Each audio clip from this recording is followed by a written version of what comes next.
Hey guys, welcome to another episode of The Vinyl Den, your channel for record collecting by record collectors. My name is Nick. I'm Ian. And this week we're going to talk about something that I think that might be happening, but it's something that I haven't really thought about, but I started seeing some stuff lately about it. And that is whether or not we are in a vinyl record bubble. Mm-hmm. But first off, I'd like to thank everyone for checking the show out. Why don't you go back and check out, we've been doing these Thursday episodes. Go back and check those out. And we appreciate all your support. So recently I was reading a couple of articles about, so I was trying to find a good record club. And there's lots of them out there. There's Vinyl Me Please, and I think it's a big one. But there's the Sound of Vinyl. There's several different clubs. And as I started looking into some of these clubs, I started reading about, not necessarily like the big ones, but I know that there's some out there that are kind of, what they do is they go through backdoor channels and they're buying up a bunch of the stock of records before they even hit shelves. Mm-hmm. And then what they're doing is they kind of hoard these records and wait for the price to kind of drive up, as obviously as supply isn't there and there is demand. Mm. So they drive up the market for records, and then they're trying to sell them through their clubs or through other channels like Discogs and eBay. And you know, it's got me thinking about, are we going to get to a point where these kind of practices kind of ruin the vinyl industry? Right. I would say that it's possible, for sure. I don't know though. It's like, I don't know, because I didn't realize it was that bad.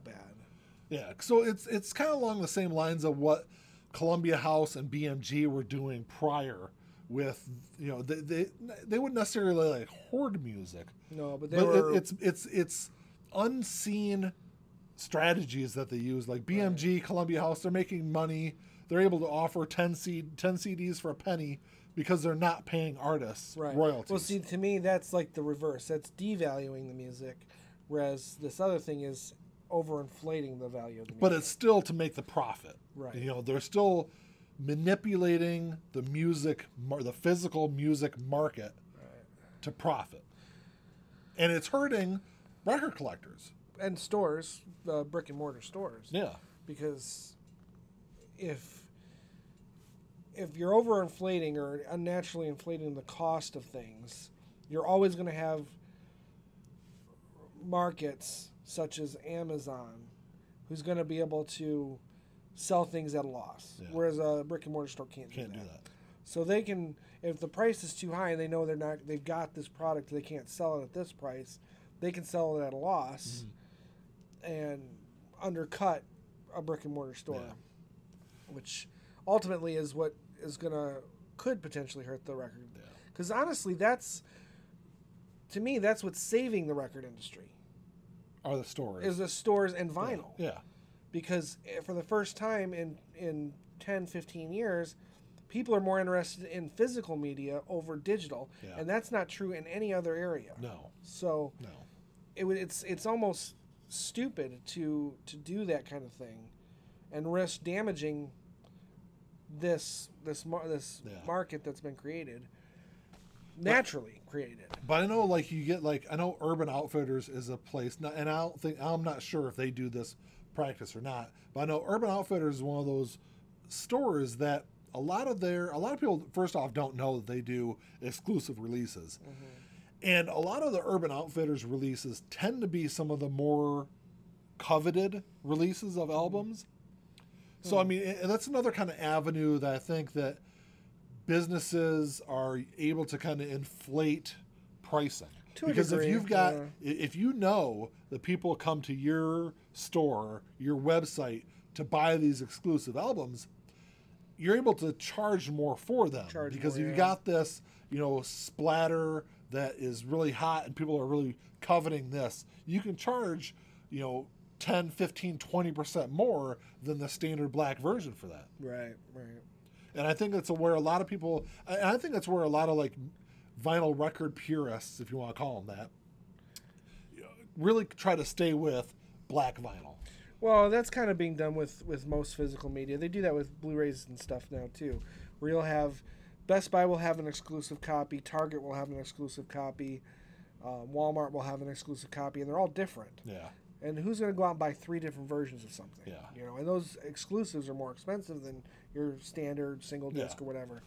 So, I mean, I guess that's being done across the board. But again, that's talking about a medium that is very quickly disappearing. Yeah. Movies on physical media is going to be a thing of the past because no one's going to ever come back with VHS. VHS is never going to make a comeback because it's an inferior product. Yeah. And I don't think most people are going to make the transition fully to 4K because of digital streaming. Yeah. It's just not practical. So music has that unique ability with vinyl to maintain a strong business model with physical media as long as they don't do the wrong thing. Yeah.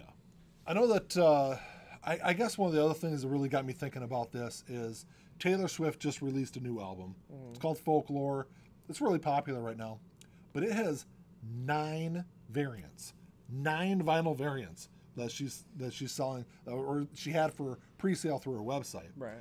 And it's like, who's going to buy all 9? Who's going to buy 9 of those? To be honest, they should take a look at the comic book industry because that's what's killing the comic book industry's dead. Yeah.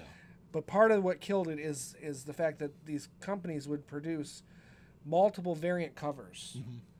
And no one was going to be able to find all the covers, so it overinflated the cost of the price of some of these, and it got to the point where even your casual collectors couldn't go into a store and buy the next issue because everyone had bought up all the variant covers. So you lost all your casual buyers, and all the other ones are just collectors who are hoarding all that stuff. So that's dangerous. They really should take a look at other industries. But I think that's kind of what is going to end up. If something is going to pop this bubble, if we're in a bubble, it's going to be the greed. The greed from these variants. Because look, I'm not a big Taylor Swift fan. I do have a couple of her records, but I've listened to her newest album. It's not that great. I'm not going to buy it on vinyl. I'm sure as hell not going to buy 9 different copies of it on vinyl. Yeah. And to expect your fans to do that, I think it's not good for the industry. It's not good for the vinyl record industry. Right. You know, it might be good for the pocket of the artist to try, label. or the label. But I think it's seen as kind of trying to milk your fans out of money. Right. Really. Yeah, it goes past double dipping. Yeah, I think that you're creating your own black market of sorts. Having 1 or 2 different variants, having a black vinyl, a colored vinyl, that's fine. I don't have a problem with that. I don't think anyone has a problem with that. But 9 versions, I don't even understand what they could do differently. And it's not only 9 different colors; it's 9 different covers to match with the colors. Yeah, well, there's like a cover of her standing in the woods. There's another cover of her sitting by a stream, and they're all like black and white covers. It's interesting, and when I first saw it, that's one of the things that got me thinking of, are we heading down that path? In some cases, I say we are. Where this is going to eventually end because of these kind of practices.